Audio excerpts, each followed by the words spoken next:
screen, you see that we have a lower model that I had scanned for an orthodontic case before. And also looking at this model, you can see that it's just a hollow shell. So there's no way we're going to be able to print that. Now there's a principle in 3D printing known as having a watertight model.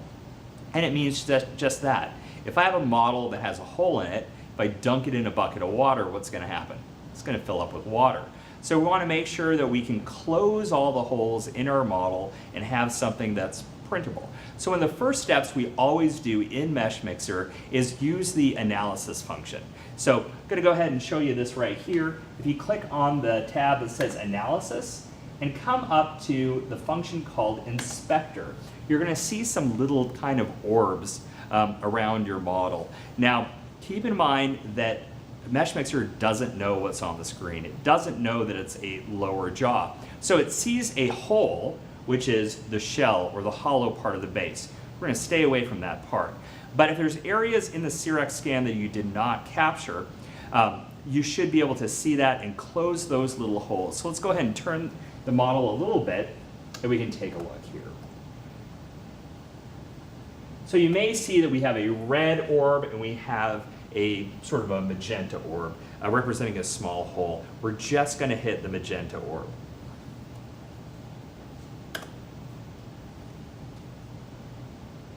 You may have seen the videos on digital enamel where I covered taking that STL file and adding a base, making the model look like something that you may pour up in stone from an alginate, which is cool, don't get me wrong, and that's how we normally print things.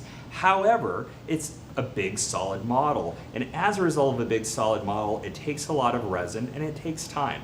So I'm going to go over how to put a base on a model, then hollow it out so you can save some money. So the first thing we're going to do is extrude out the base. And again, this is covered in depth in the video from Digital Enamel, but let's go ahead and just go over it really quick. So we're going to go ahead and hit Control A.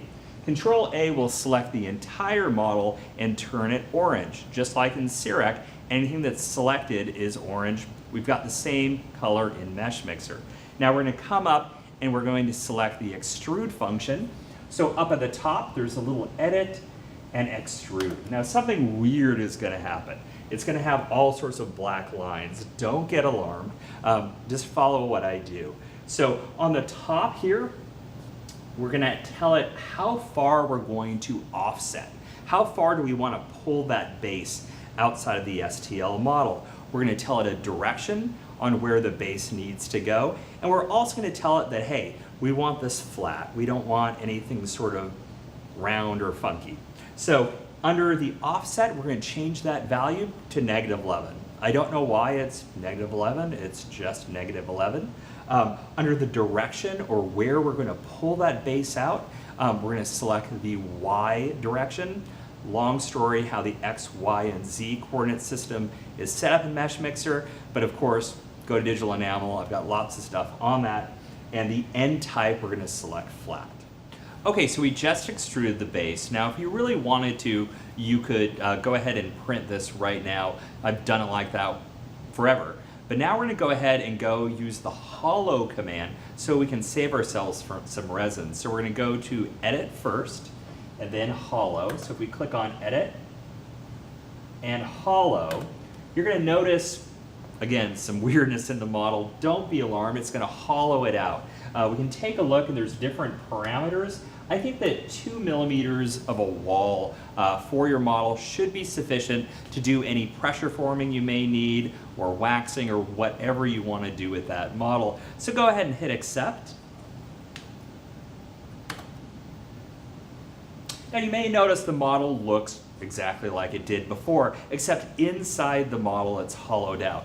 What we have to do now is expose that hollow, because if I print it the way that it is, it's really not going to do any good, and it may actually trap some liquid resin in the model itself. So the next function we're going to use is something called the plane cut.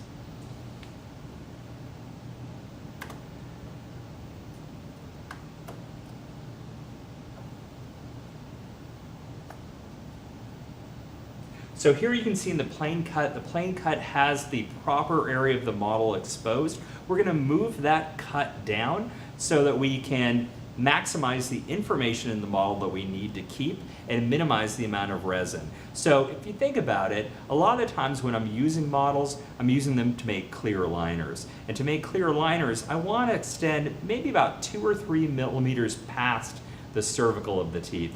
So I'm going to go ahead and move this plane cut, this cutting tool down. Now, sometimes Meshmixer doesn't know exactly what it's cutting, and it may flip your model over. No big deal, I'll show you how to flip that. So if you come over here, you might see a very faint purple arrow. If you click that, it clips the direction of where the plane cut tool is cutting. Now, obviously, the way that it is now, I don't want that, so I'm going to flip it back and move that plane cut down so we can expose the hollow and inside.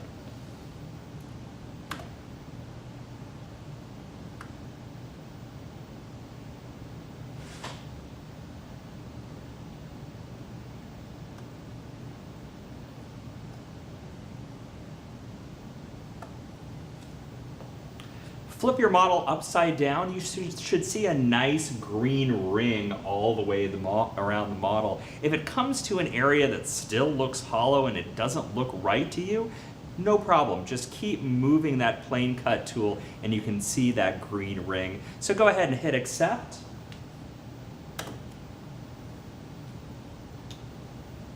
And remember, whenever we export a model to make it print, I always go back and check to see if that model is watertight.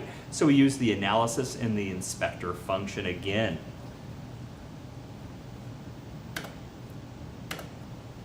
And as you can see, I've got a couple of these little colored orbs from areas that may have been left over from the plane cutting, and it's no big deal. You can all go ahead now, since we have a model that's somewhat solid, and select Auto Repair All.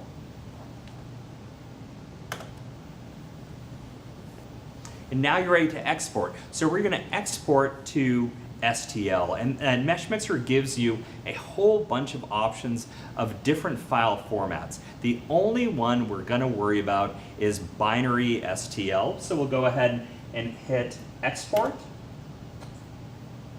binary STL, name it whatever you want, and export it to the desktop.